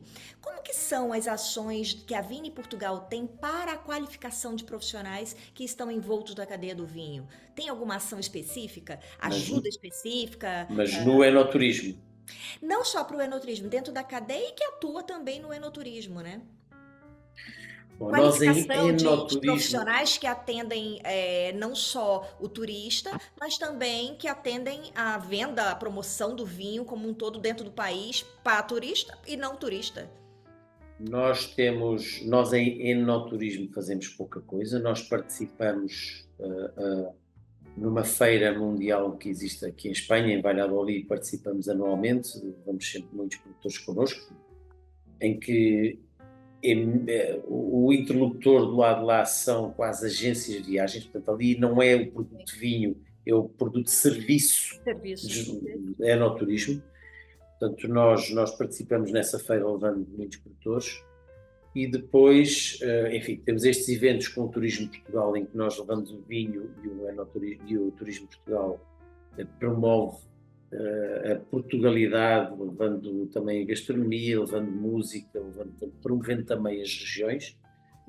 E depois aquilo que temos feito é muitas vezes ações de formação para o setor, mas muito mais viradas para fora do que para dentro, ou seja, como lidar com clientes, como escrever e-mails, como construir uma tabela de preços, portanto, Coisas muito virado, básicas, né? Aham. coisas básicas, mas que muitas vezes é Faltam. preciso lembrar, faltam, É que é verdade. como vestir, como devem estar vestidos em eventos, como devem comunicar, porque depois isto culturalmente é diferente. Nós não devemos comunicar da mesma forma com um asiático como comunicamos com um americano, Claro, é porque há totalmente coisas que para um asiático são um insulto que para um americano são aceitáveis e descolado, né? vice-versa. Aham, Portanto, aham.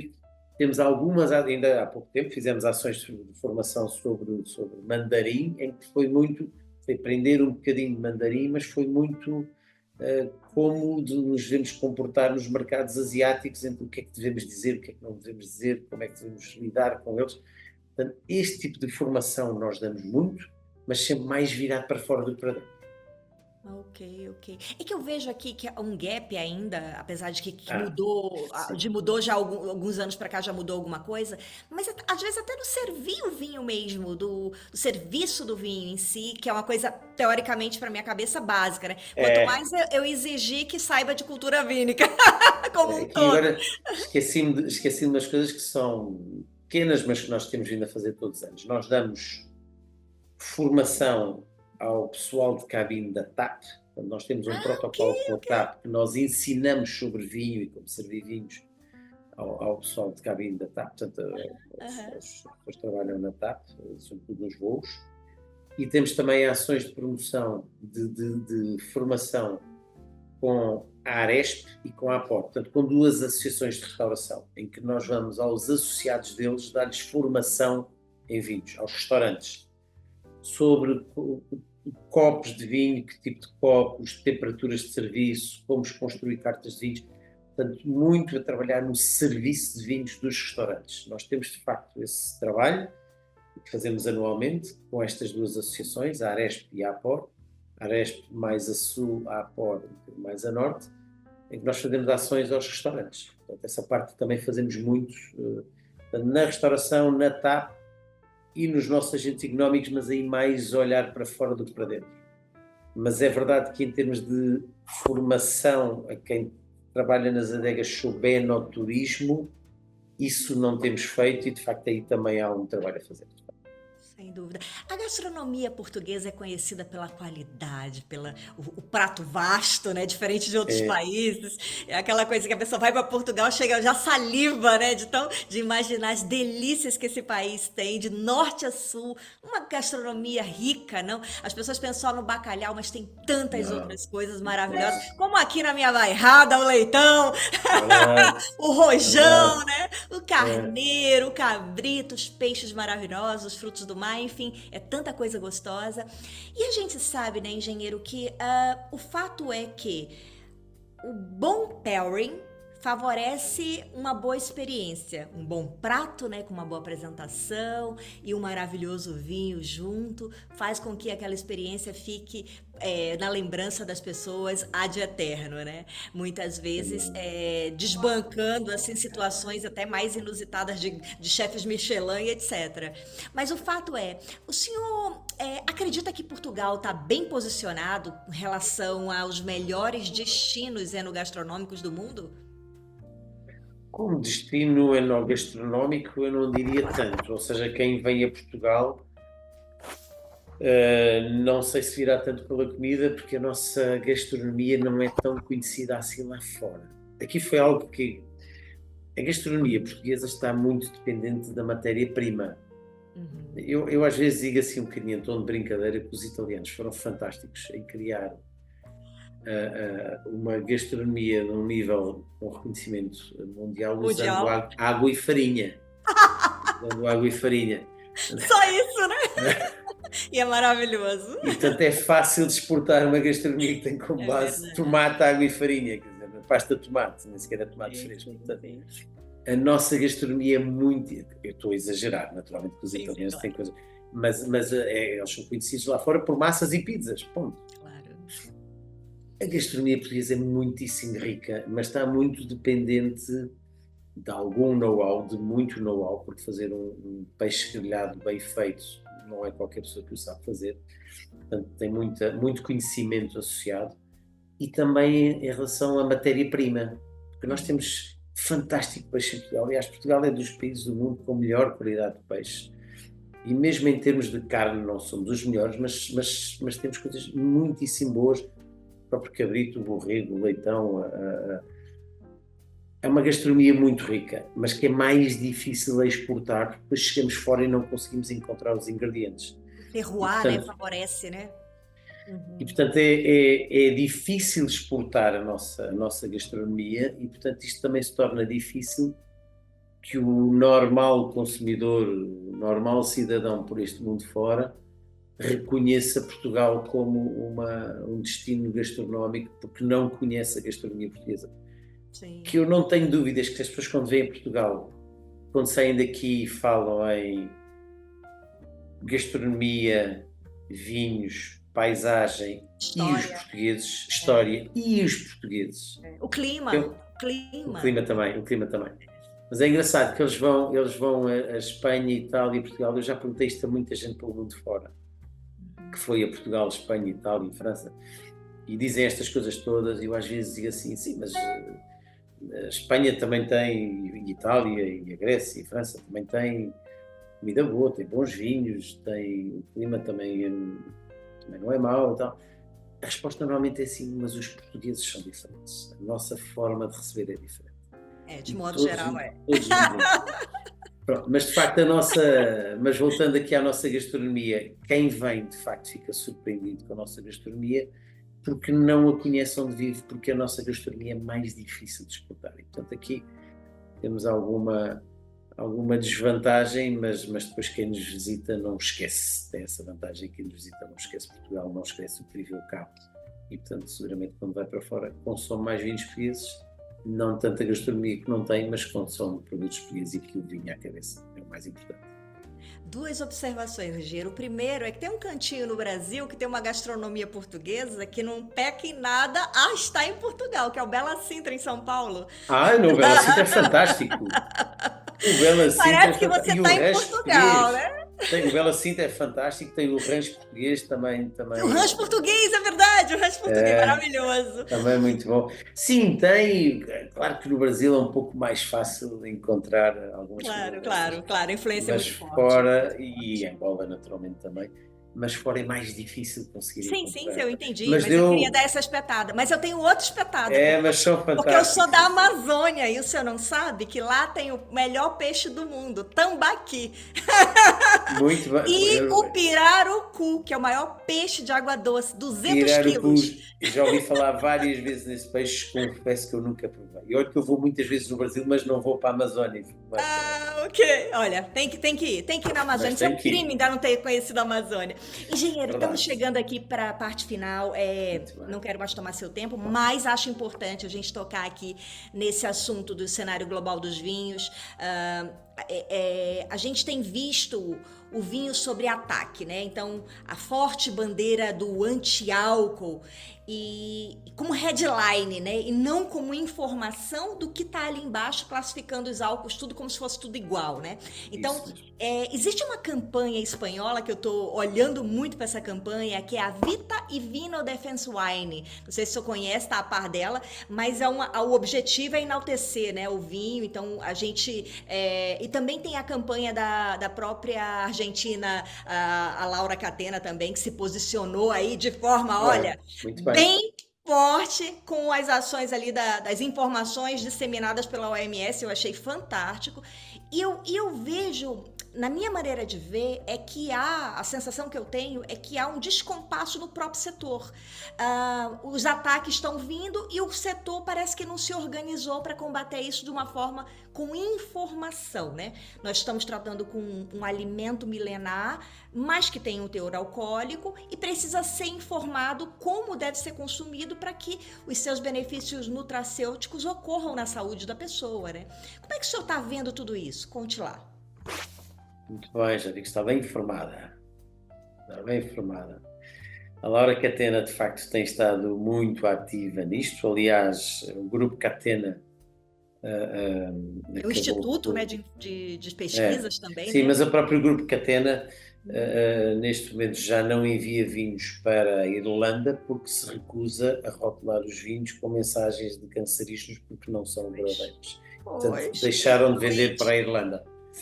Essa campanha Vita e Vino é uma campanha europeia, Portugal também aderiu, nós também aderimos a essa campanha, mas que estamos a espalhá-la a nível mundial. Portanto, o objetivo é que o setor mundial também se organize de maneira a responder às mensagens erradas da OMS, porque as mensagens são erradas. A OMS não tem estudos que comprovem os danos, seja através de cancro ou daquilo que eles quiserem, na saúde do consumo moderado de vinho. Exato. O que é que a OMS faz? Põe tudo no mesmo bolo. Acha que põe os álcoois todos no mesmo bolo e põe o estilo de consumo todo. Portanto, é indiferente beber, e não é igual, naturalmente, beber uma garrafa de vodka ou beber um copo de vinho. Não é a mesma coisa. Mas para a OMS passa a mensagem que é tudo igual. O que é uma mensagem errada. Porque os únicos estudos que apareceram, né, e que são fiáveis a associar um consumo moderado com cancros são os que falam no cancro da mulher, mas que passa de uma probabilidade de terem cancro de 12% para 13,12%. Portanto, também não é... E é ridículo, portanto, que é uma coisa um bocadinho ridícula. Quando a probabilidade de morrerem de ataque cardíaco são 40%. Muito maior. E nós sabemos dos benefícios do consumo moderado Vinho, nas doenças cardiovasculares. Aliás, claro. existem 3.248 estudos que comprovam os benefícios do consumo moderado de vinho na saúde. Mas a OMS preferiu vir com uma campanha anti-álcool, subsidiada, eu não sei por quem, não vou Eu já afirmar quero por quem, saber mas quem é há o fortes lobista. suspeitas, pronto. Há fortes suspeitas quem é que está, qual é o setor que está a subsidiar isto contra as bebidas alcoólicas. E a OMS está um bocadinho nesta campanha anti-álcool que é completamente incorreta. Portanto, nós de alguma forma estamos a tentar organizar-nos. Tivemos uma primeira campanha do vinho com moderação e agora esta campanha Vita e Vino, que é uma coisa a nível mundial, europeu, mas está-se a espalhar a nível mundial, no qual nós também aderimos e que nós temos que combater contra esta desinformação da OMS, que não é sério, não é correto, não é sério, mas que de facto está a causar algum dano. Também em termos de vinhos. Sim. Sem dúvida. Engenheiro, a gente tem visto a produção global, a produção de vinho está globalizada, ponto. Antigamente nós estávamos muito concentrados em determinadas áreas, apesar de que, em termos de volume, ainda está muito dentro do território europeu, né, com os 3 principais países, ali abancando quase 50% da produção, que é França, Itália e Espanha. Mas o que a gente está vendo com essas alterações climáticas, e não vamos entrar no mérito das razões dela e sim do que ela já está causando de efeito, é que está tendo alterações para a produção em determinadas áreas lugares impensáveis, né? Eu tive visitando o sul da Inglaterra, fazendo visitas para provar o tal dos Bons famosos sparkling espumantes. wines e fiquei em êxtase. Por quê? Porque eu não só estava conhecendo um terroir favorável à produção de vites nesse momento que estamos histórico, mas também com vinhos com qualidade, qualitativamente realmente impressionantes. E aí a gente tem visto o movimento de grandes empresas, né, subindo as suas áreas de produção, né, ali da Champagne já investindo no sul da Inglaterra. Como é que o senhor está vendo tudo isso e como que o senhor vê Portugal entrar nessas observações? Eu sei que tem vários estudos, desde castas, né, mais adaptadas a temperaturas mais elevadas, enfim, várias situações. Como é que o senhor está vendo tudo isso e qual a posição de Portugal perante tudo isso? Portugal também naturalmente sofre, é um facto inegável que as temperaturas estão a aumentar, portanto nós vemos isso, sobretudo os extremos climáticos, os extremos climáticos. Nós vemos isso mais a sul, por exemplo, a região do Alentejo e o Douro mais interior, são regiões de facto que têm sofrido um bocadinho mais com isso, quer pelas temperaturas muito altas, quer muitas vezes por falta de chuva. Não este ano, felizmente, que está a chover muito, mas muitas vezes depois falta de água nos solos e disponibilidade de água para regar. E, portanto, isso impacta, de facto, a produção de vinho aonde nós a conhecemos hoje em dia. Uhum. Depois também é verdade que há ganhos, há regiões onde era difícil fazer bons vinhos tintos e que hoje em dia já conseguem fazer bons vinhos tintos porque as temperaturas subiram. Também muitas vezes em termos de doenças criptogâmicas, das doenças dos fungos nas vinhas, também é uma melhoria, porque temos menos umidade e temos mais calor, muitas vezes também Mais temos melhorias resistência. aí. Portanto, aquilo que nós temos que fazer é adaptar-nos, como aquilo que se vê são os produtores, sempre possível, deslocalizar vinhas para zonas mais frescas. Nós vemos, por exemplo, no Alentejo, a Serra de Porto Alegre, que é uma Sim, região sim, com sim. mais altitude, que está a começar a ter Gato ali, né, já pegando. mais incremento de vinhas, mais plantações de vinhas nessa região, sempre possível, que são áreas protegidas, algumas delas. Mas há muitos produtores a querer investir nessas zonas e também outras regiões mais frescas, os vinhos verdes têm vindo a crescer muito, a Beira Interior também tem, a Bairrada. Há regiões que acabam de ser mais frescas e onde há soluções. E depois, como dizem bem, as nossas castas, Portugal tem um Diversidade. património genético incrível, Incrível. que muitas dessas castas hoje estão preservadas, mas não estão plantadas com grandes quantidades, mas que são armas que nos vão permitir enfrentar os novos tempos. No fundo, temos ali muitas castas preservadas que são mais resistentes. Por um lado, são mais resistentes a estas novas situações de menos água e temperaturas mais altas. E, por outro lado, muitas vezes que se adaptam a estilos de vinhos que o consumidor hoje em dia quer, com menos grau, mais leves, provavelmente tintos com menos cor. Uhum. Portanto, nós temos um património genético que nos vai permitir olhar um bocadinho para o futuro com um bocadinho mais de confiança, porque temos ali muito material à nossa disposição para conseguir fazer face à nova realidade que estamos a viver. Ano passado eu gravei com o engenheiro Rui Soares, que é um estudioso, né? Até fazendo muitos experimentos ali com o apoio da Real Companhia Velha. E Sim, ele me falou de mais de 300 castas, né? Já catalogadas em Portugal. Antigamente a propaganda era 250, né? sim, E realmente são mais de 300 castas. E claro que dentro disso tem todo um patrimônio, como o senhor bem disse, um patrimônio genético, né? Ampelográfico aí fantástico. E com certeza imagino que já devam estar sendo procurando aí alternativas, né? Porque é uma realidade, não tem para onde a gente correr e o que importa é que Portugal continue produzindo vinho com muita isso. qualidade, né? É. Nós temos um programa nosso, Vini Portugal, que nós chamamos Castas Raras, Uhum. que nós andamos sempre à procura de produtores que tenham castas ainda muito pouco conhecidas, de variedades que estão indo buscar, não é? Estão implantando e começando a produzir vinhos. E este projeto de Castas Raras tem dois objetivos. Um deles é mostrar ao mundo que Portugal ainda tem muito para descobrir, sobretudo aqueles jornalistas que já nos conhecem há muitos anos e portanto, já conhecem a Touriga Nacional e o Encruzado e a Trincadeira e a Baga, enfim, e a Síria, enfim. Já conhecem aquelas castas que para muita gente é desconhecida, mas para muitos jornalistas eles já conhecem, Claro. e portanto indo buscar a batoca, o samarrinho, Samarrinho, a cara do samarrinhos, engenheiro olha, Luís Soares. falou na Real Companhia Velha, eu lembrei-me do samarrinho. Mas Claro, indo buscar castas muito pouco conhecidas ainda, claro.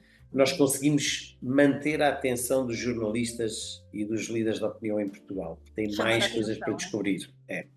E por outro lado é um sinal para dentro, para os nossos produtores, que eles têm que começar a olhar mais para este nosso património genético e a plantá-lo mais e a ensaiar mais, porque isso também nos vai ajudar no futuro a encontrar novos caminhos. Portanto, são um bocadinho as Engenheiro, duas situações. como confreira da Confraria dos Enófilos da Bairrada, sugiro propagarem a baga. Muito bem, também, É também. fácil falar, é um nome curto, fácil falar. É, mas a Baga é Tem uma...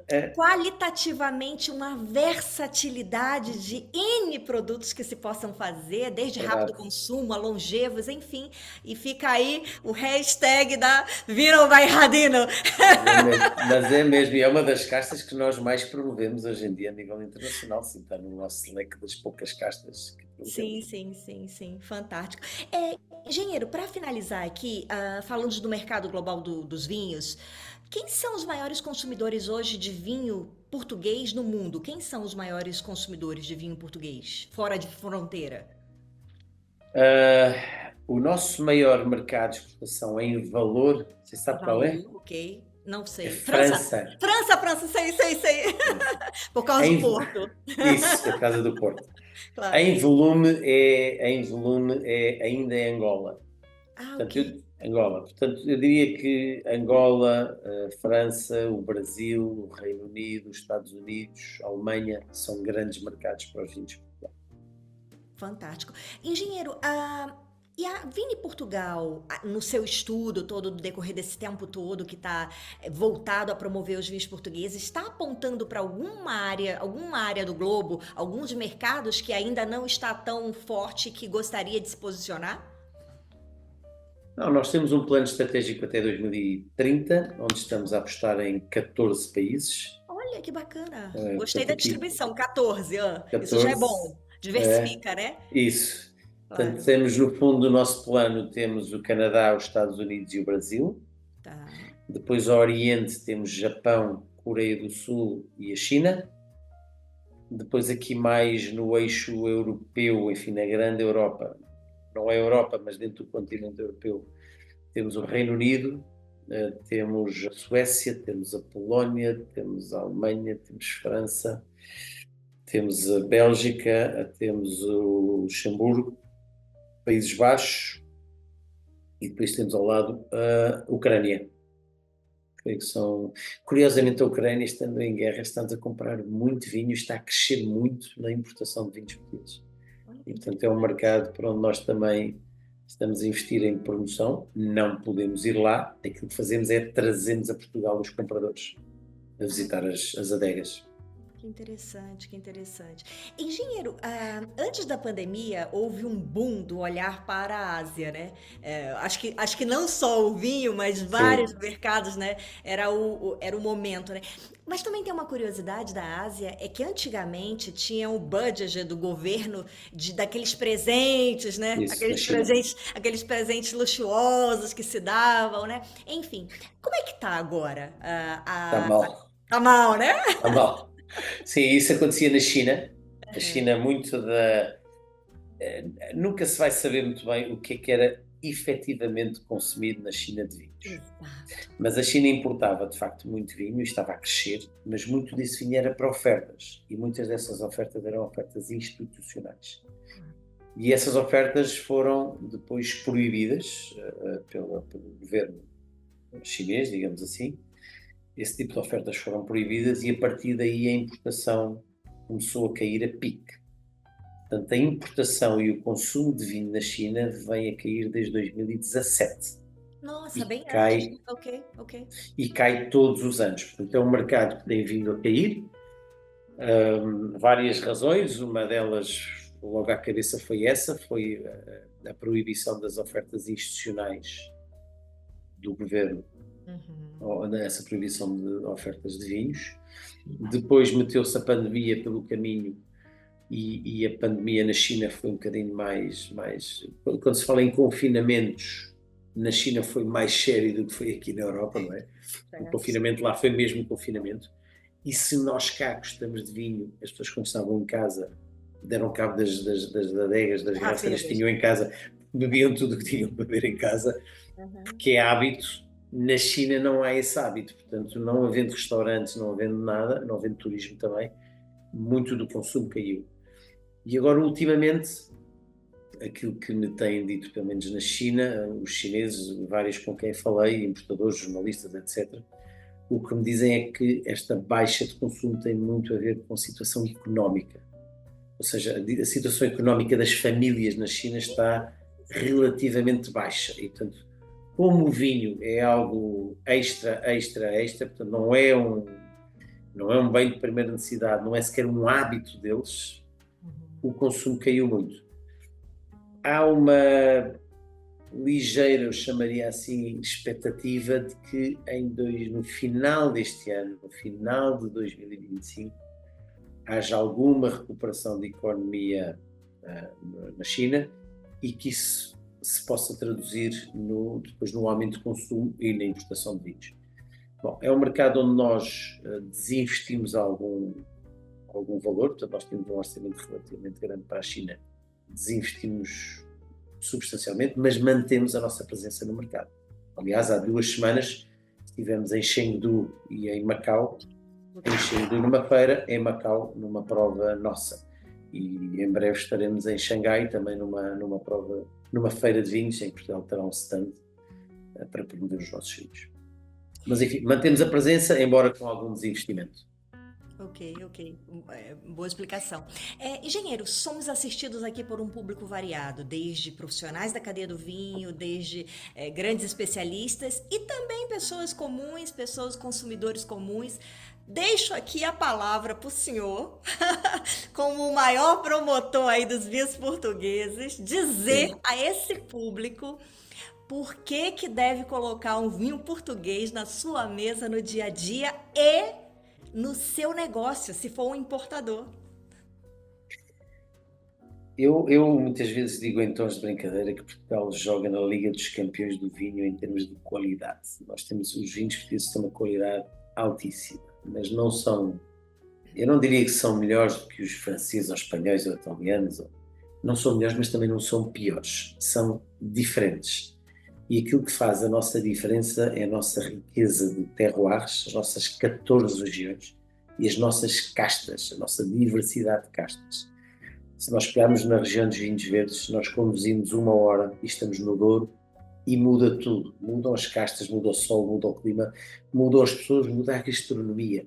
Portanto, é esta riqueza de Portugal que não vai cansar nunca. Portanto, quem se habituar a beber vinhos portugueses vai ser sempre surpreendido com novos produtos, vinhos diferentes, para todos os estilos, para todos os gostos e com um preço muito razoável. Portanto, é de facto um mundo de diferenças, um mundo a descobrir, um mundo infindável e, portanto, quem se apaixona por vinhos portugueses já não os abandona, porque há tanta coisa para explorar que é um mundo que não domina.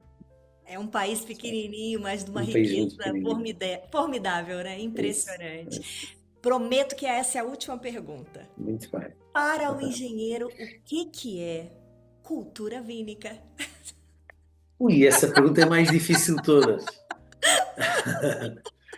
Bom, a cultura vínica é algo muito complexo, porque tem muitas vertentes em que podemos olhar para ela. Eu diria que é tudo o que possa estar associado a este nosso mundo, seja na parte da promoção, seja na parte da visita a adegas, seja até no consumo de vinho, na abertura de uma garrafa, no ler o rótulo, portanto, é tudo o que esteja à volta de uma garrafa de vinho, desde a parte da promoção à parte do consumo e sabendo desfrutar um bom vinho, naturalmente um bom vinho, sempre em boa companhia e sempre num ambiente que nos seja memorável. Portanto, a cultura vínica, seguramente aí os vinhos portugueses têm muito para oferecer, esta cultura vínica, porque vão provocar ou vão trazer momentos que serão memoráveis para todo o sempre.